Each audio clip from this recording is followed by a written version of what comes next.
नमस्कार दोस्तों। मैं हूं अजय, आपका अजय गुरुकुल में हार्दिक स्वागत करता हूं। तो आप लोगों की बहुत ज़्यादा डिमांड थी कि सर पहले एसएससी जीडी का प्रीवियस ईयर क्वेश्चन कराइए, ताकि हमको परीक्षा का अनुभव हो जाए किस प्रकार से इसमें से पूछे गए थे। तो उसी प्रकार से मैं पहले प्रीवियस ईयर कराऊंगा, और मैथ और रीजनिंग के दो जो है सेक्शन मैं कराने वाला हूं। और जो बाकी के दो सेक्शन बचे, हिंदी और जीके जीएस, को अंकित सर कराएंगे। तो पहले हम इसमें प्रीवियस ईयर देखेंगे कि किस प्रकार से क्वेश्चन 2024 में पूछे गए थे, और उसी के आधार पे जो अभी जो 45,000 कुछ पद निकले हुए हैं, जिनका आवेदन शुरू हो गया है। तो आपने अगर आवेदन नहीं किया तो फटाफट आवेदन कर दीजिए, और लास्ट डेट के सहारे मत बैठिएगा, क्योंकि फिर बाद में सर्वर वगैरह हैंग होने लगता है, तो फार्म होने में समस्या आ जाती है। तो हम पहले इसमें पहला क्वेश्चन देखेंगे, तो मैं क्वेश्चन आपके लिए पढ़ देता हूँ। लिखा है, एक परीक्षा में उपस्थित होने वाले विद्यार्थियों की कुल संख्या में से 93% विद्यार्थी उत्तीर्ण हुए, और 9275 विद्यार्थी अनुत्तीर्ण हुए। तो परीक्षा में उपस्थित होने वाले विद्यार्थियों की कुल संख्या कितनी है? तो ये क्वेश्चंस, जैसा कि आपको स्क्रीन पे दिख रहा होगा, तो इस क्वेश्चन को फटाफट चलिए नोट डाउन कर लीजिए, और इसका सलूशन देखिए कि किस प्रकार से इसका है। तो पहला क्वेश्चन दिया गया है, एक परीक्षा में उपस्थित होने वाले विद्यार्थियों की कुल संख्या में से 93% उत्तीर्ण, यानी जो पास हैं, पास होने वाले स्टूडेंट कितने हैं? 93%। 93% क्या है? पास होने वाले स्टूडेंट है। ये आपको मार्कर दिख रहा है, या हम दूसरा मार्कर यूज कर ले? शायद दिख तो रहा है।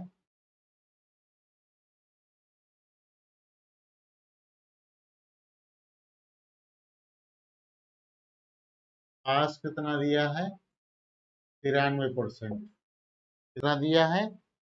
93%। हाँ, अब दिख रहा है। और जो अनुत्तीर्ण वाले हैं, अनुत्तीर्ण वाले 100 में से हम घटा देंगे 93 को, तो फेल वाले कितने हो जाएंगे? फेल वाले 100 में से घटा देंगे तो फेल वाले कितने होंगे? 7%। और फेल वालों की संख्या कितनी दे रखी है? ये दे रखी है, कितनी है? 9275। कितनी है? 9275। ये किसकी है? फेल वाले की। तो फिर हमको क्या करना है? जो 9275 दिया गया है, 9275 दिया गया है, इसके नीचे हम ये 7% की वैल्यू आ जाएगी, और हमको चाहिए कितना? 100% की वैल्यू चाहिए। तो परसेंट से परसेंट हमारा जो है क्या होगा?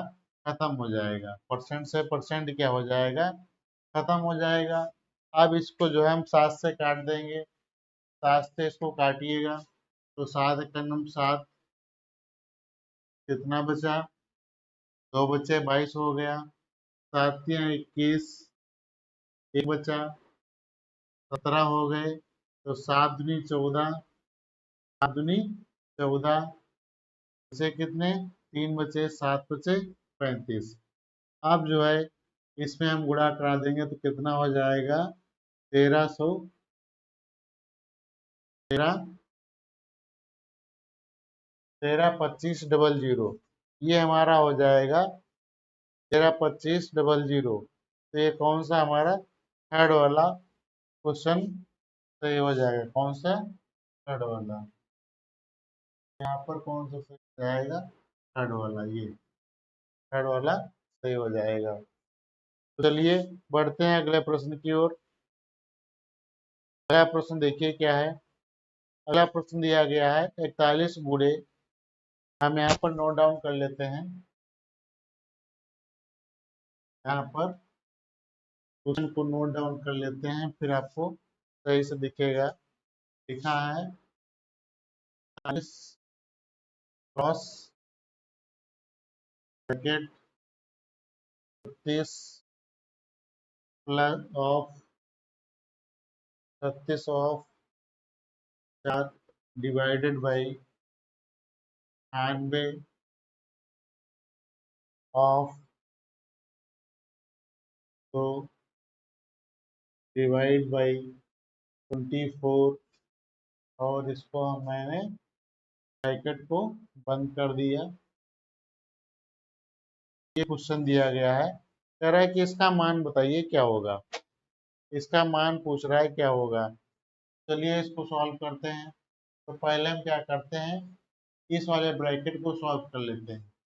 इस वाले ब्रैकेट को सॉल्व करेंगे तो मैं क्या करूँगा, 96 ऑफ का मतलब गुणा, यहाँ पे गुणा वाला पहले सॉल्व होगा और ये नीचे आ जाएगा 24। ये आ गया 24। ये कितनी बार चला जाएगा, ये चला जाएगा 4 बार। कितनी बार चला जाएगा, 4 बार। इसके इसमें गुणा कराएंगे तो कितना आ गया, 8। तो ये वाला इतना पोर्शन हमारा सॉल्व हो गया। अब जो है 36 गुणा 4, अब जो हमारे 8 बचे हैं वो इसके नीचे आ जाएंगे और इतनी इक्वेशन बन गई और इनटू में 41। तो 8 ये कितने बार चला जाएगा, ये चला जाएगा 2 बार, इसको काट देंगे, फिर चला जाएगा 18 बार। अब जो है 41 और इंटू 18 कर लेंगे तो 8 एकड़ नम 8 इकाई अंक हमारा क्या मिलने वाला है, 8 मिलने वाला है इकाई अंक। तो इसमें से हमारा कौन सा ऑप्शन सही हो जाएगा, ये सही हो जाएगा 738 वाला ऑप्शन हमारा क्या हो जाएगा, राइट हो जाएगा। तो ये क्वेश्चन आपको अच्छे से समझ में आ गया। बढ़ते हैं अगले प्रश्न की ओर।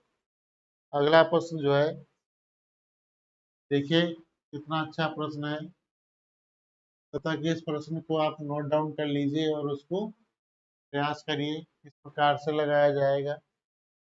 कह कि किसी धनराशि पर 40 वर्षों तक प्राप्त साधारण ब्याज उस धनराशि का 2/5 है। वार्षिक ब्याज दर कितनी है, तो वार्षिक ब्याज दर कितनी है ये पूछ रहा है। तो यहाँ पर मान लेंगे कि कोई धनराशि है, कोई पैसा मान लेंगे पी है। तो पी है वो 40 वर्षों के लिए ब्याज दर उस धनराशि का 2/5 हो जाता है। यानी जो पी है, ये पी का कितना हो जाएगा, 2/5 हो जाता है।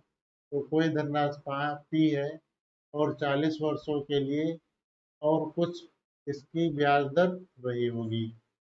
तो पी से पी ये जो खत्म हो जाएगा, पी से पी खत्म हो गया। अब इसको काट लेंगे तो ये 20 × 5 = 100 हो जाएगा और 20 दूना कितना हो जाएगा, 40। 5 से 5 खत्म हो गया तो आर बराबर कितना बचा, आर बराबर कितना बचा, 2 से 2 खत्म हो गया, 1%। जो दर कितनी बची, वो 1% बची। कितनी बची, 1%। तो ये आपको यहाँ क्लियर, आपको इतना समझ में आ गया। बढ़ते हैं अगले प्रश्न की ओर। अगला प्रश्न लगा लेते हैं। अगला प्रश्न देखिए, अगला प्रश्न तब तक पढ़िएगा, देखिए अपने आप प्रयास करिए, देखिए कि क्या समझ में आ रहा है। लिखा है आर एक काम को 90 दिनों में पूरा कर सकता है, तो कुल काम का कितने प्रतिशत काम आर द्वारा 45 दिनों में पूरा किया जा सकता है। तो आर एक काम को 90 दिनों में पूरा कर सकता है, तो प्रतिशत पूछ रहा है। तो 90 दिनों में पूरा कर सकता है, कितने दिनों में पूरा कर सकता है, 90 दिनों में। तो टोटल हमेशा कहाँ रखा जाता है, नीचे रखा जाता है। अब आर 45 दिनों का काम उसने खत्म कर दिया, तो 45 दिनों का काम खत्म कर दिया, तो परसेंट बदलने के लिए क्या करेंगे, तो उसे गुणा करा देंगे। तो 45 से करना 45, 45 दूना 90, इसको काट देंगे तो कितना हो जाएगा, 50%। कितना हो जाएगा? 50% हमारा राइट आंसर हो जाएगा। तो ये ऑप्शन नंबर हमारा कौन सा? बी वाला राइट हो जाएगा। आई होप यहाँ तक आप क्लियर समझ गए होंगे। बढ़ते हैं अगले प्रश्न की ओर। अगला प्रश्न देखिएगा, आपको स्क्रीन पे दिख रहा होगा। तो चलिए इसका देखिए क्या है। तो चलिए फटाफट ये वाला क्वेश्चन देखते हैं। तो ये क्वेश्चन दिया है, कह रहा है एक विद्यार्थी ने परीक्षा में 75% अंक प्राप्त किए और उसे 60% अंक प्राप्त करने वाले दूसरे विद्यार्थी के अंक से 30 अंक अधिक मिले। 30 अंक अधिक मिले तो परीक्षा के अधिकतम अंक कितने हैं? तो एक विद्यार्थी ने कितना पाया? 75%। अगले ने कितना पाया? 60%। और कितने अधिक नंबर पाया उसने? 30। तो इसको हम दल लेके जाएंगे तो 75% माइनस 60% बराबर किसके हो जाएगा? 30 के। इधर 15% बराबर कितना हो गया? 30 के। तो 15 दूनी कितना हो गया? 30। 1% बराबर कितना हो गया? 2। तो हमको 100% चाहिए, तो 100 से गुणा कर देंगे तो कितना हो जाएगा? 200। यानी परीक्षा का पूर्णांक कितना होना चाहिए? 200 हो जाना चाहिए। चलिए यहाँ तक आपको समझ में आ गया होगा। बढ़ते हैं अगले प्रश्न की ओर। अगला प्रश्न देखिए, पढ़िए ध्यान से। अगला प्रश्न बनाने का प्रयास करिए। देखिए, करा कि चक्रवृद्धि ब्याज पर रखी गई एक धनराशि 10 वर्षों में स्वयं की दोगुना हो जाती है। देखिए भाई मेरे, कोई एक पैसा है, कोई पैसा है, वो क्या हो रहा है? दोगुना हो रहा है। क्या हो रहा है? दोगुना हो रहा है। कितने वर्षों में? 10 वर्षों में। 10 वर्षों में क्या हो रहा है? दोगुना हो रहा है। तो कह रहा है कितने वर्षों में 4 गुना हो जाएगा? कितने वर्षों में 4 गुना हो जाएगा? 4 गुना मतलब 2 की पावर 2। 2 की पावर 2 इसको गुणा कर लेंगे तो 2 गुणे 10 बराबर कितना हो जाएगा? 20 वर्ष। कितना हो जाएगा? 20 वर्ष में क्या होगा? वो स्वयं का क्या हो जाएगा? दोगुना। या सीधे आप समझ सकते हैं, यहाँ हमारा दोगुना है, कोई पैसा यहाँ हमारा दोगुना है। अगर हम यहाँ इसको 4 गुना बनाते हैं तो हम इसको क्या करेंगे? 2 से गुणा करा देंगे तो 4 गुना हो जाएगा। तो वर्ष को भी हमको क्या करेंगे? 2 से गुणा करा देंगे तो 20 वर्षों में हमारा क्या हो जाएगा? ये भी दोगुना हो जाएगा। तो चलिए बढ़ते हैं अगले प्रश्न की ओर। अगला देखिए, अगला प्रश्न तब तक आप लोग जो है देखिए किस प्रकार से बना सकते हैं, बनाने का प्रयास करिए।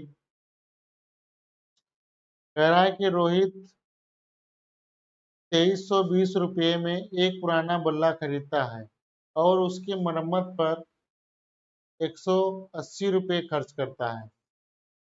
यानी सीपी बराबर कितना है? 2300। कितना है? 2320 रुपया।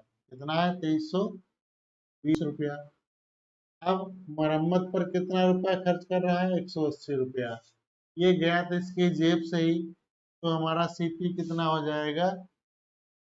ये हो जाएगा 2500। कितना हो जाएगा? 2500। अब उसने बेचा कितने का? अब उसने बेचा कितने का? उसने बेचा है 2400 रुपये का। कितने का बेचा है?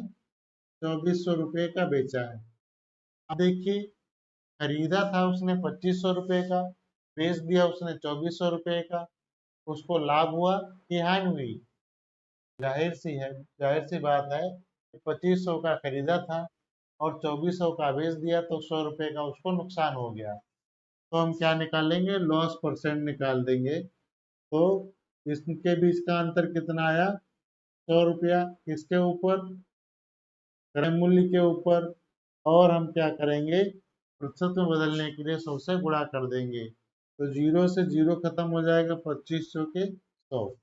तो ये कितना आ जाएगा, 4% की उसको क्या होगी, हानि हो जाएगी। क्या हो जाएगी, हानि हो जाएगी। तो चलिए बढ़ते हैं अगले प्रश्न की ओर। अगला प्रश्न देखिए, कह रहा है कि 7200 रुपया। क्वेश्चन आप लोग एक बार पढ़ लीजिए, फिर मैं आपको बताता हूँ किस प्रकार से होगा।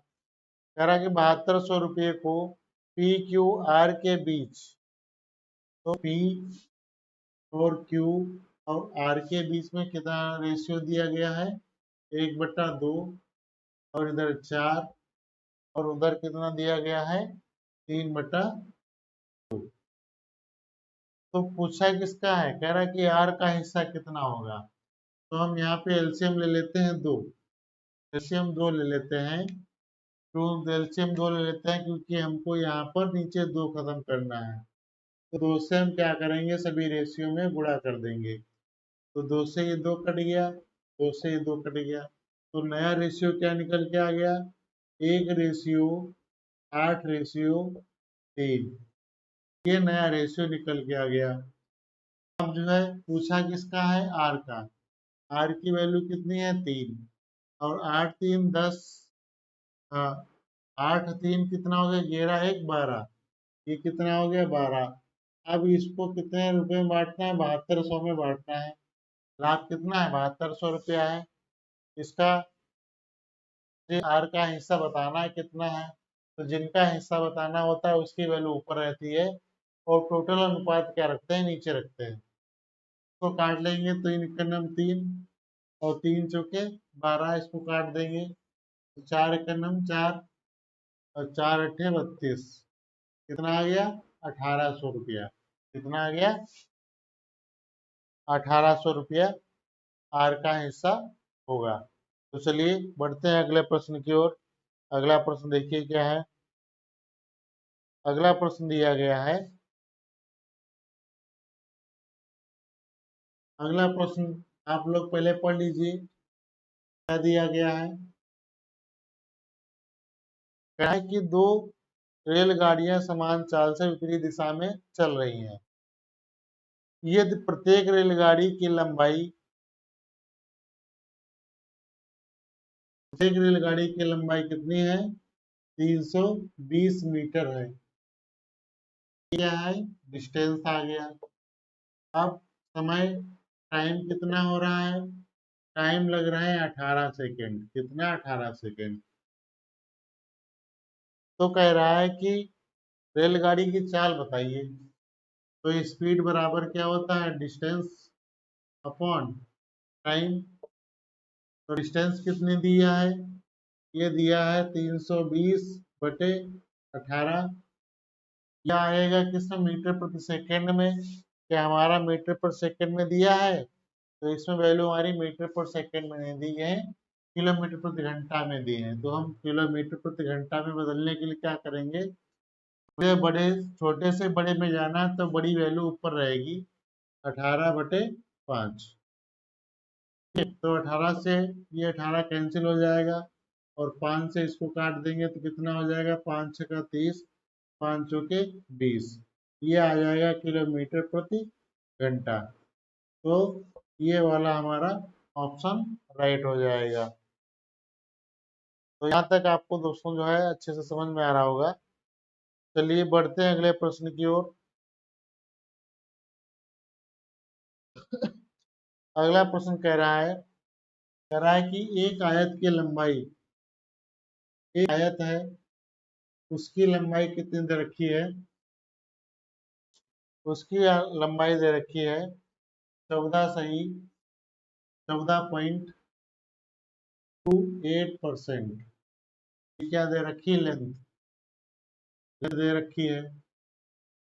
अच्छा, तो ये जो है ये कितने का दे रखा है, ये दे रखा है 1/7 का। इस कारण दे रखा है 1/7 की फ्रैक्शन वैल्यू दे रखी है।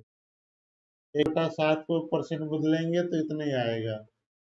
यानी जो लेंथ है, यहाँ पे हम लिख लेते हैं 14.28% लेंथ है लेंथ बराबर कितना, 1/7, फ्रैक्शन वैल्यू इसकी हो गई। तो ये 7 से क्या हो रहा है, वृद्धि हो रही है, तो वृद्धि हो रही है, यहाँ से वृद्धि हो रही है, तो 7 से कितना हो जाएगा, 8 हो जाएगा। तो विड्थ हमारे पास तो है नहीं, तो विड्थ को कुछ मान लेंगे हम, ए मान लेते हैं। विड्थ को क्या मान लेते हैं, जेड मान लेते हैं, चलिए। तो हमारा जो क्षेत्रफल होगा, एरिया, एरिया क्या हो जाएगा, ये हो जाएगा 7 जेड, क्या हो जाएगा, 7 जेड हो जाएगा। अब इधर तो हमको पता नहीं है, एरिया कह रहा है कि बराबर होना चाहिए, तो एरिया बराबर होना चाहिए, तो 7 जेड इधर भी हो जाएगा, 7 जेड क्या हो जाएगा, इधर भी हो जाएगा, ठीक है। तो एरिया बराबर कितना हो जाएगा, 7 जेड। अब इसको हम कैसे निकालते हैं, देखिए। तो 7 जेड बराबर लेंथ इंटू ब्रीथ, लेंथ कितनी दे रखी है, 8, 8, ब्रीथ कितनी दे रखी है नहीं, तो हम यहाँ पे बी ले लेते हैं। तो जब हम ब्रीथ निकालते हैं तो इसके नीचे भाग हो जाएगा, तो 7 जेड अपॉन कितना हो जाएगा, 8 हो जाएगा। तो 7 कितना हो जाएगा, 8 हो जाएगा। तो शेष शेष कितना बचेगा, शेष कितना बचेगा, तो शेष क्या बचेगा, जेड में से हम माइनस कर देंगे 7 जेड बटे 8, तो कितना बचेगा, ये बचेगा 8 जेड माइनस 7 जेड बटे 8, तो ये कितना बचेगा, जेड अपॉन 8। यहाँ पर वैल्यू कितनी आएगी, जेड अपॉन 8 आएगी। अब हमको क्या निकालना है, कह रहा है कि चौड़ाई कितनी घटाई जानी चाहिए, तो ये पूछ रहा है परसेंट में, ये पूछ रहा है परसेंट में, तो चौड़ाई कितनी घटानी चाहिए। तो हमारा टोटल कितना दिया है, टोटल दिया है जेड, जेड बटे 8, और नीचे कितना दिया है, जेड, टोटल बिल कितनी दे रखी, जेड। परसेंट बदलने के लिए क्या करेंगे, 100 से गुणा करेंगे, तो पहली चौथी गुणा, दूसरी तीसरी गुणा, ये चला जाएगा हमारा ऊपर, दिख रहा है कि नहीं दिख रहा है, चलिए हम ऊपर लिख लेते हैं। यहाँ इतना ये काम हमारा इसका खत्म हो गया, तो इसको हम हटा देते हैं। तो यहाँ पर Z upon 8 upon Z into 100 के नीचे 1 मान लेंगे, पहले चौथी गुणा दूसरी तीसरी गुणा, तो ये हो जाएगा Z upon 8 Z into 100, Z से जेड खत्म हो जाएगा, 1/8 ये बचेगा। इसकी फ्रैक्शन वैल्यू कितनी हो जाती है, 12 सही, 12.5 मान लीजिए, इतना परसेंट जो है, ये हमारा राइट आंसर हो जाएगा। तो यहाँ तक आप लोगों को समझ में आ रहा होगा। चलिए बढ़ते हैं अगले प्रश्न की ओर। अगला प्रश्न देखिए क्या है। अगला प्रश्न आप लोग पहले इसको प्रयास करिए, तब तक इसको नोट डाउन कर लीजिए, समझ लीजिए। देखिए क्या दिया है, कह रहा है 8 दिनों तक काम करने के बाद, 8 दिनों तक काम करने के बाद राखी को पता चलता है कि अभी तक केवल 10% काम पूरा हुआ है। वह पूनम को काम पर रखती है, जो राखी से 20% अधिक कुशल है, तो शेष काम को पूरा करने में कितने दिन लगेंगे। तो पहले हम क्या करते हैं,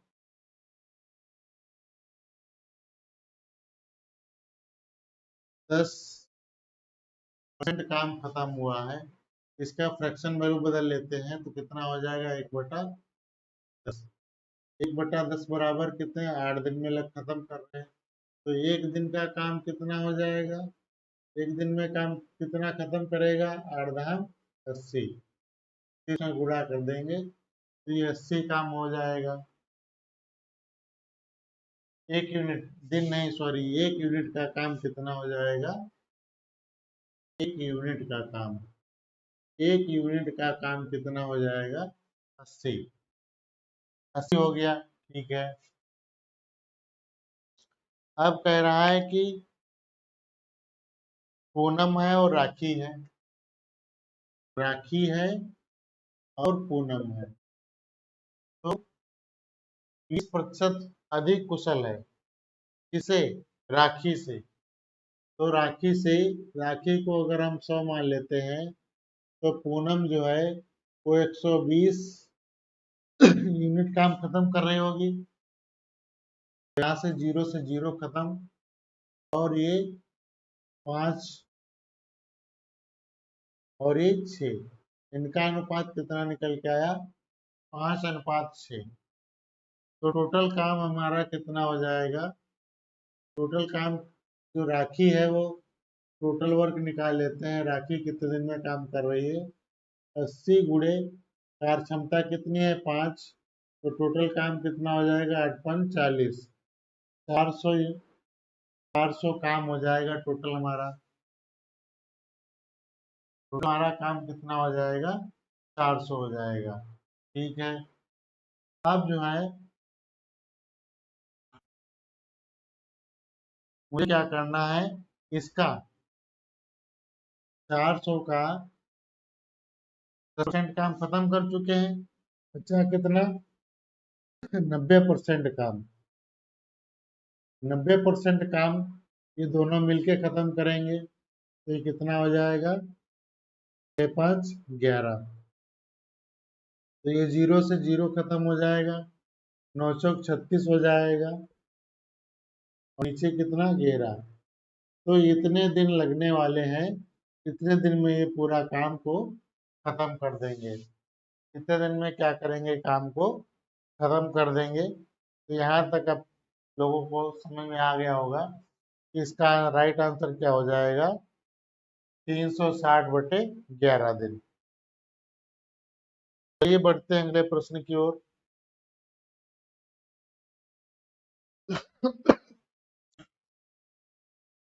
अगला प्रश्न आप लोग देख लीजिए, हल करने का प्रयास करिए, देखिए क्या आप हल कर पाते हैं। क्वेश्चन दिया गया है ए और बी के दोनों 5,000 रुपये प्रति घड़ी की दर से अपनी घड़ियां बेचते हैं। ए को 25% लाभ अर्जित करता है और जबकि बी 10% की हानि अर्जित करता है। ए और बी के क्रय मूल्यों का अनुपात कितना होगा। तो क्रय मूल्यों का अनुपात पूछ रहा है, तो यहाँ पर 5,000 लिखने की वैसे आवश्यकता नहीं है, फिर भी आपके समझने के लिए हम यहाँ पर लिख लेते हैं। सीपी इधर भी निकालना है और सीपी इधर भी निकालना है, तो इसको क्या होता है फायदा होता है, जब सीपी जब बेच रहे हैं सीपी निकालना तो हम क्या करेंगे, जो फायदा हो रहा है उसको हम पलट देंगे, यानी 100 ऊपर आ जाएगा और 120 को 25% है, ये 25% है तो नीचे 25 आ जाएगा।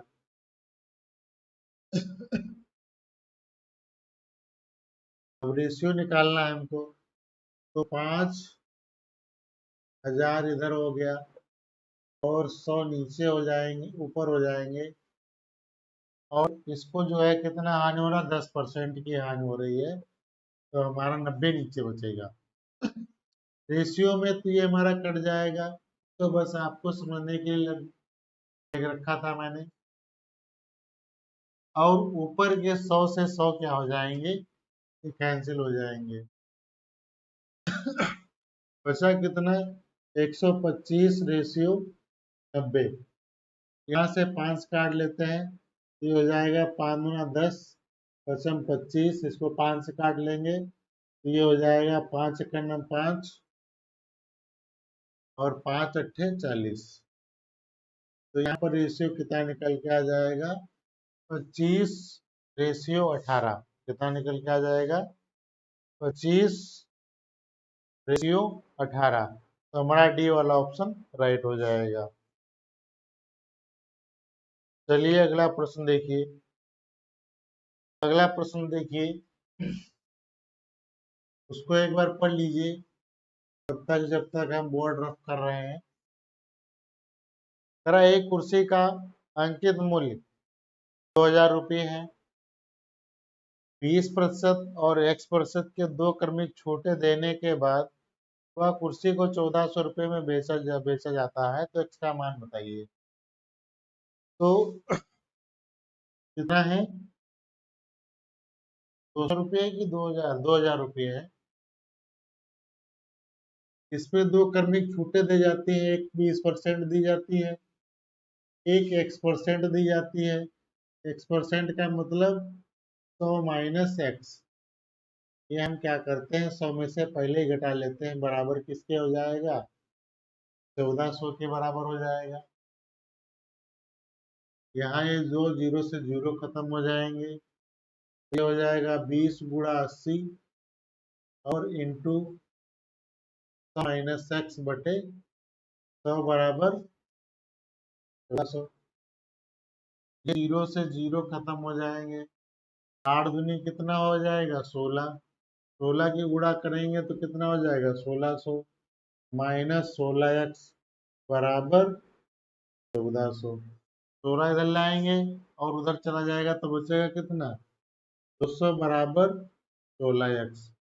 तो हम इसको क्या कर लेते हैं, 4 से काट लेते हैं। 4 चौके 16, 4 पंचे 20। तो x बराबर कितना आ जाएगा? ये आ जाएगा 50/4। तो इसको हम भाग कर लेते हैं, ये आ जाएगा कितने का? 12.5। तो 12.5% क्या हो जाएगी? ये इसकी अगली वाली x वाली छूट हो जाएगी। कितनी? 12.5%। यहाँ तक आपको समझ में आ रहा होगा। चलिए बढ़ते हैं अगले प्रश्न की ओर।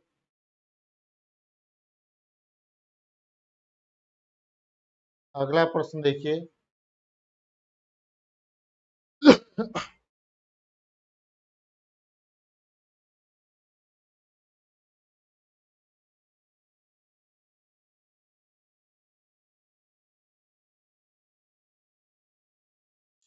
अगला प्रश्न दिया गया है, जरा एक क्रिकेट टीम में 7 खिलाड़ी हैं। एक क्रिकेट टीम में 7 पुरुषों की आयु दे रखा है। एक क्रिकेट टीम में 7 पुरुषों की क्रिकेट टीम 7 पुरुषों की आयु दे रखी है। कितनी? 26 दे रखी है। 25, 21, 29, 24, 28, 22। 28 और 22।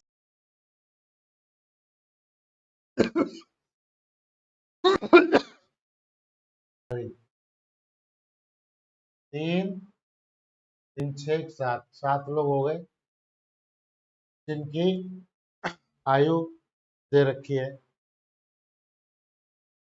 तो कह रहा है कि उनकी औसत आयु कितनी है। तो मैं इसमें इसी में से कोई भी एक एवरेज मान लेते हैं। आइए 25 ले लेते हैं। 25 एवरेज हमारा कितना है? 25 मान लेते हैं। 25 है। अब देखिए 25 से ये कितना ज्यादा है? 26। 25 से एक ज्यादा है, यहाँ तो बराबर है। यहाँ कितना कम है? 4 कम है। यहाँ क्या है? 4 ज्यादा है। यहाँ 1 कम है और यहाँ 3 ज़्यादा है और यहाँ 3 कम है। अब क्या करेंगे, प्लस माइनस वाले खत्म कर दीजिए। 4 से 4 एक कट जाएगा, 3 से 3 कट जाएगा, 1 से 1 कट जाएगा। तो जो एवरेज निकल के आया हमारा, तो ये हमारा 25 ही निकल के आ गया। तो इसका राइट आंसर क्या हो जाएगा, 25 हो जाएगा। अब कुछ बच्चे कहते होंगे कि सर इसमें 25 ले लिया वही आंसर आ गया। आप ऐसा करिए, 26 मान लीजिए, इसी में से या अपने पास से कोई भी नंबर मान लीजिए।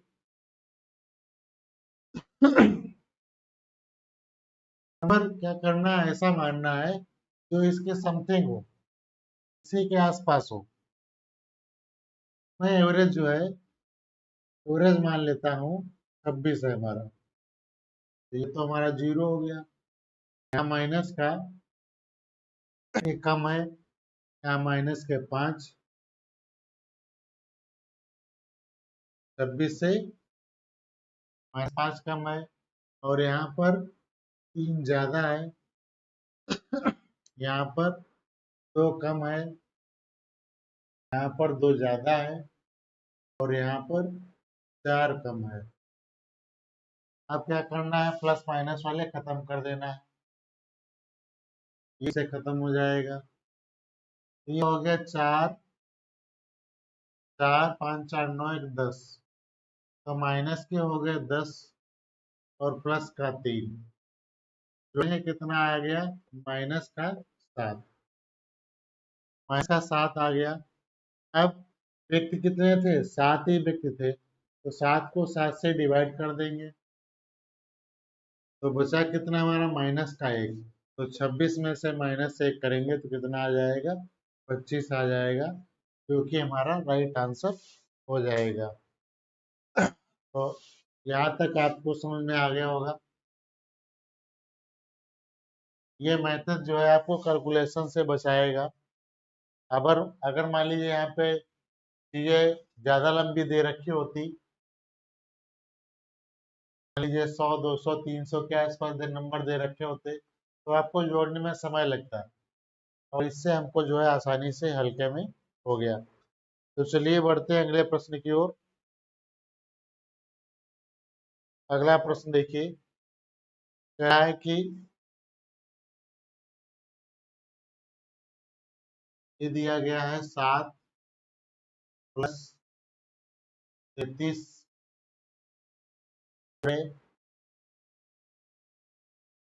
44 भाग 2 गुणे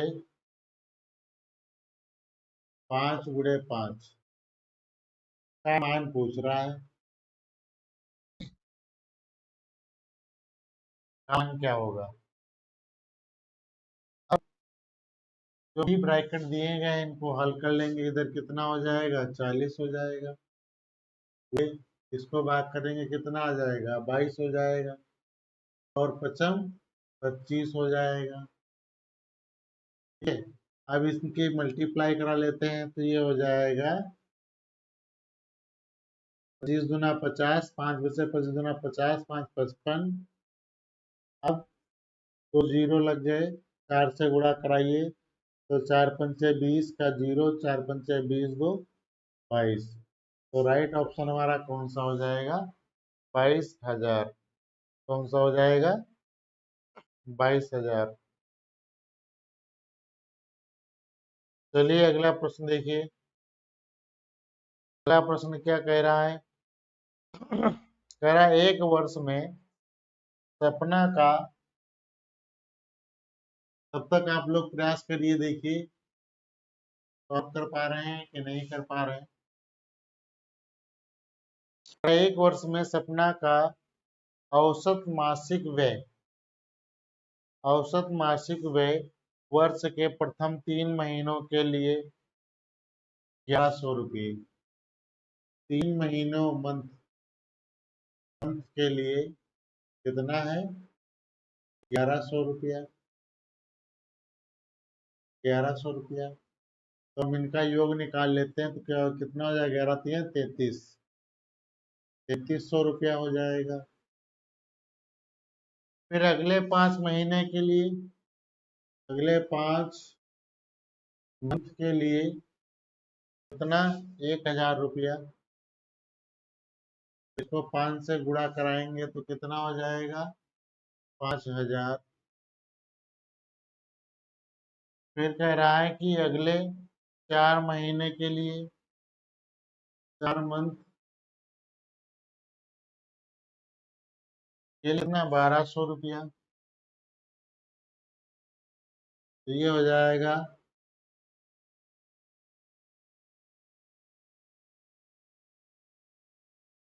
12 48, 4800।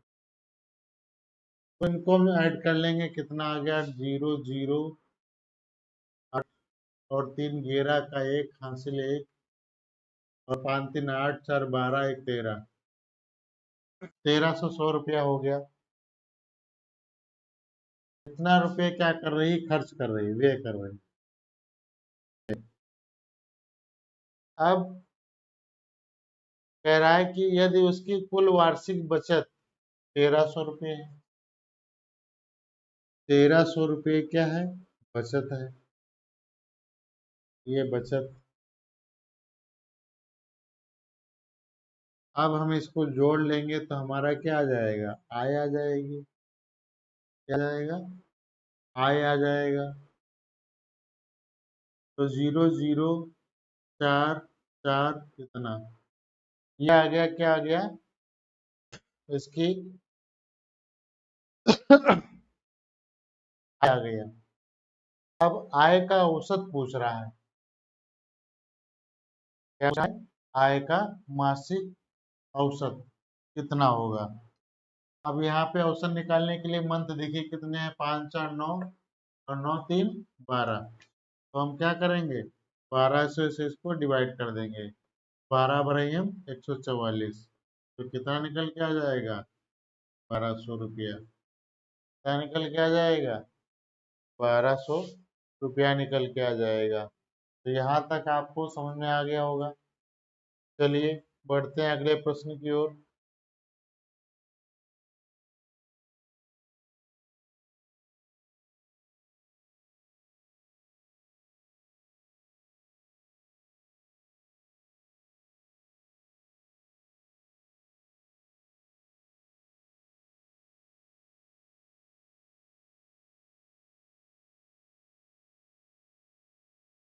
चलिए अगला प्रश्न देखते हैं।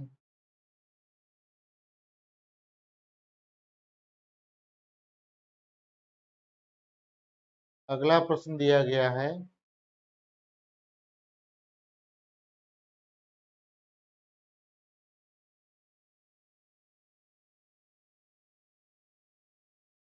यदि यम एन, आप सवाल का प्रयास करिए। इस प्रकार से इसको हम लगा सकते हैं।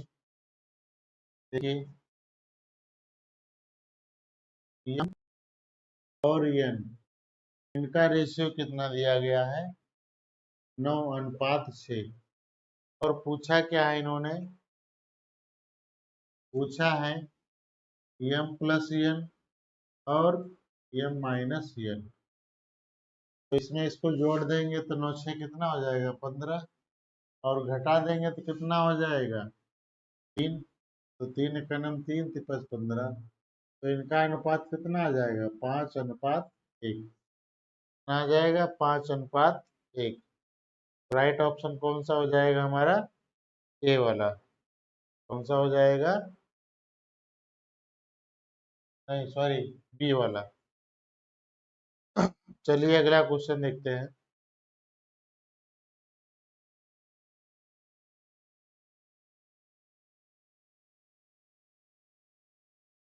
अगला प्रश्न देखिए क्या है। कह रहा है कि किसी वस्तु का विक्रय मूल्य 5175 है। कितना है? विक्रय मूल्य यानी एसपी 5175 है। उस पर 25% की छूट दी गई। इस पर 25% की छूट दी गई।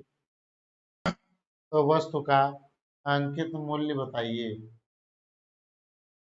मार्क प्राइस पूछ रहा है, कितना होगा? तो 5175 का हम निकाल लेंगे क्या? छूट कितनी छूट दी गई? 25%।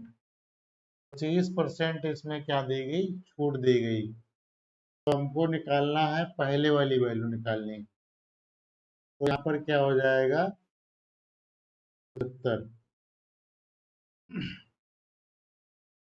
तो 25 तिया 75, 25 चौके 100, 25 तिया 75, 3 से इसको काट लेंगे। 3 एकम 3, 3 सत्ते 21, 3 दूनी 6, और 15। तो मार्क प्राइस कितना आ जाएगा?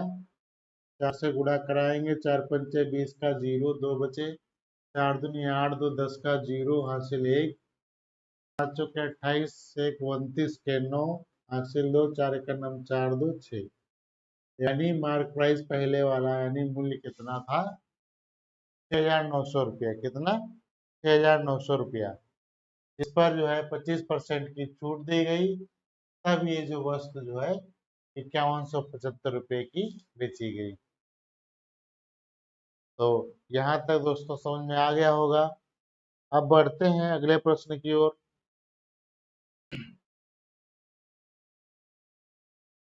अगला प्रश्न देखिए क्या कह रहा है। कह रहा है 44 आम, 121 केले और 11 सेब है। इन्हें कई पंक्तियों में इस प्रकार व्यवस्थित करना है कि प्रत्येक पंक्ति में समान संख्या में फल हो और प्रत्येक पंक्ति में एक प्रकार का फल हो, तो पंक्तियों की न्यूनतम संख्या क्या होगी? बहुत ही प्यारा क्वेश्चन है और जल्दी जल्दी में एग्जाम हॉल में ऐसे प्रश्न जो है नहीं बन पाते हैं। अक्सर लोग क्या करेंगे, छोड़ के जाते हैं। हम देखिए 44 आम है और 121 क्या है? ये है 11 सेब है। ये आम हो गया, ये केला हो गया और ये सेब हो गया। तो पहले मुझे पंक्ति निकालनी है। पंक्ति यानी एक पंक्ति में पंक्तियां, तो पंक्तियां बनाने के लिए हम क्या करेंगे? एचसीएफ निकाल लेंगे। तो 44, 121 और 11, तो इसको कैसे 11 से कट जाएगा? 11 चौके 44, 11 एकम 11 और 11, 11 121। तो ये एचसीएफ कितना आ गया? एचसीएफ आ गया 11। यानी पंक्तियां कितनी बनेंगी? 11 पंक्तियां होंगी जिसमें फल समान होंगे। तो कह रहा है कि पंक्तियों की न्यूनतम संख्या कितनी होगी? अब पंक्तियों की न्यूनतम संख्या पूछ रहा है, कह रहा है कितनी होंगी। तो हम क्या करेंगे, इसको एचसीएफ से भाग दे देंगे। 11, 121 बटे 11 और 11 बटे 11। तो 11 चौके 44 हो गया, 11 एकम 11 हो गया, 11 ग्राम 121 हो गया, 11 एकम 11, यानी 4 प्लस 11 और प्लस 1, तो ये 15 हो गया। 15 16, तो कितनी पंक्तियां ऐसी न्यूनतम बनेंगी? 16 पंक्तियां बनेंगी। अक्सर तर यहाँ स्टेप निकाल के लोग छोड़ जाते और सोल्यूशन तक नहीं पहुंच पाते, तो इसको एक क्वेश्चन बाउंस कर देते। अब क्या, सिर्फ हमको अगर कहीं ऑप्शन में कहीं मिल जाता 11, तो हम 11 लगा के ही निकल जाते और फिर पता लगता कि ये तो क्वेश्चन हमारा गलत हो गया। तो इसका राइट ऑप्शन कितना आएगा? आएगा। चलिए यहाँ तक आप लोगों को अच्छे से समझ में आ गया होगा। चलिए बढ़ते हैं अगले प्रश्न की ओर। अगला प्रश्न देखिए।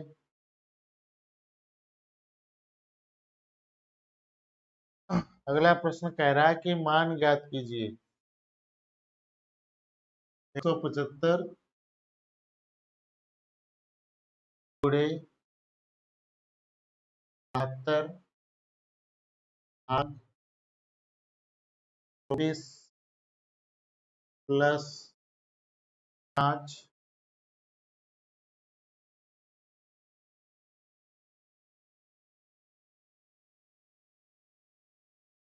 और गुणे 20 फिर भाग 2। पहले हम क्या करेंगे, मॉड मॉस के नियम से पहले अंदर वाला हम ब्रैकेट को हल करेंगे। तो ये 24 गुना 48 यहाँ 3 बार चला जाएगा, ये हो जाएगा 175 गुणा 3 और प्लस के 5। पहले ये वाला हम ब्रैकेट हल करेंगे, गुणा कराएंगे तो 5 या 15 हो जाएगा, एक बचा और 3 सत्ते 21 एक 22 हो गया, 2 बचे, 3 का नम 3 3 2 5 हो जाएगा और प्लस 5 तो मिलके कितना हो जाएगा 30, 530 हो जाएगा। कितना हो जाएगा 530, यानी इनका कितना आएगा 530। अब गुणे क्या करेंगे 20 कर देंगे, तो 0 2 पंजे 10, तो गुणा करने पर इतना आया, फिर इसको हम भाग कर देंगे कितने 2 से, तो ये हो जाएगा 2 पंजे 10, 2 तियां 6, 5300। तो राइट ऑप्शन कौन सा हमारा हो जाएगा 5300 आ जाएगा। तो राइट ऑप्शन कौन सा आ जाएगा 5300 आ जाएगा। तो मैंने आपके 20 प्रश्न पूछे जाते हैं, आपने सभी लोगों ने सिलेबस देख लिया होगा कि मैथ के 20 क्वेश्चन आते हैं और रीजनिंग के 20 क्वेश्चन और हिंदी के 20 क्वेश्चन और जीके जीएस के 20 क्वेश्चन, टोटल जो है हमारा 80 क्वेश्चनों का जो है पेपर आता है। इसमें मैंने 20 क्वेश्चन आपको करा दिए हैं। अब मिलेंगे हम अगले सेशन में, तब तक के लिए जो है दोस्तों चैनल को सब्सक्राइब कर दीजिए अगर आप चैनल पर नए हों, और ज़्यादा से ज़्यादा दोस्तों को शेयर कर दीजिए। मिलते हैं अगली क्लास में। Thanks for watching.